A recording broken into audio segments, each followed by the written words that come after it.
Hi, today's topic is multiplying a monomial and a polynomial, which is an application of the distributive property. It is assumed at this point you know how to multiply monomials. If not, you may want to stop this video, go back and review. If you want, I have made another video covering this topic. We are going to start by looking at a multiplication example showing where you have used the distributive property before. I've written this out twice because on the left we're going to go through how you were probably originally taught how to multiply numbers, and on the right, the shortcut you probably best remember now. We would start by multiplying the 3 and the 6, and we got 18. You were probably taught or remember now to write the 8 down, and then the 1 went on the top. We did 3 times 4 next. That would give us 12. Over here, you got the 12 mentally, you added the 2 and the 1, got 3, and you wrote the other 1 on the top. At this point, we do 3 times 2, which is 6. Over here, you got your 6, you added the 1, and you got your 738 for an answer. Originally, hopefully, you were taught to add some zeros here so you could hold your places, so that when you added the numbers together, you also got 738 for an answer both ways. Now, if we think about what we were really doing, if we start with that number, the 246, if we look at each individual place of the number of 246, 246 is really made of 200 plus 40 plus 6. If we apply the commutative property of addition, we can rewrite this as 6 plus 40 plus 200. So when we did 3 times 246, we're really doing 3 times the quantity, 6 plus 40 plus 200. We then multiplied each part individually. We did the 3 times the 6, the 3 times the 40, and the 3 times the 200. Sorry, I'm squeezing this in there. At which point, you would get 18, 120, and 600. Notice if we look at this, the 18 plus 120 plus 600 is just a horizontal representation of what we were adding together there. So you have done the distributive property already. Here we are distributing the 3 by the 6, by the 40, and by the 200. Now, if we go to our monomial and polynomials, what we're going to do is we're going to take the monomial that is on the outside and we're going to multiply it by each term of the polynomial, which is inside the parentheses. For some people, it helps to write each multiplication out. So we're going to have to do the 5x squared times the 3x, and we're going to do the 5x squared times the 7. Now we're just going to multiply the two monomials together. So the 5 times 3 will be 15, x squared times x will be x cubed. We go to the next pair of monomials, 5 times 7 will be 35, and we will get x squared. Hence, we will be done. This will be our answer, 15x cubed plus 35x squared. If we look at another example, here we have negative 6x is our monomial outside. We're going to multiply it by each term of the binomial that's inside the parentheses. I recommend that if you have a negative sign, that you keep that term in parentheses. So if we write this one out, we're going to put the negative 6x inside the parentheses to help us out. When we multiply the first pair of monomials, negative 6 times 4 will be negative 24. The x times x would give us x squared. For the next set of monomials, we got the negative 6 times the negative 13. That would give us a positive 78, and then we would have an x. Hence, our answer is going to be negative 24x squared plus 78x.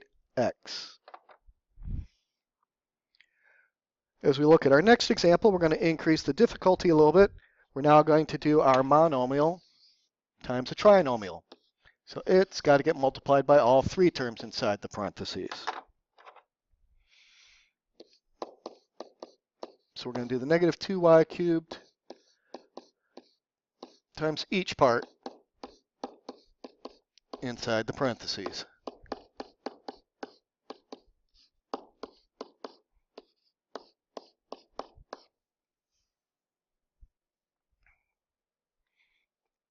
Once we have it written out, then we can just multiply the monomials.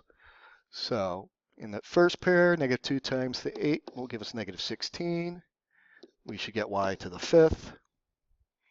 When we do the next pair, the negative 2 times negative 4 will give us a positive 8.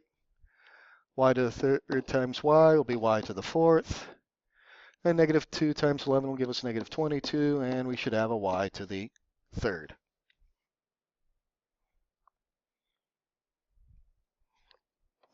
As we move on to the next example, once again, we're going to increase the difficulty a little bit by increasing the number of variables. Here, we're going to have to take the 7xy cubed and multiply it by each term inside again.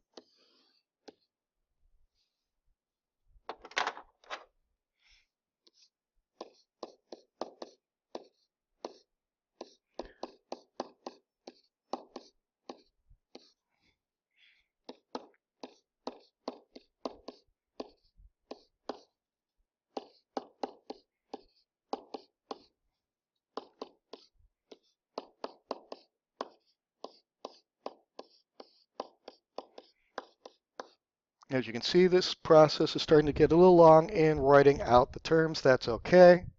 Like I said, for some people, it really helps. All right, so when we multiply the monomials now, if we multiply the first pair of monomials, the 7 times the negative 4 will give us negative 28.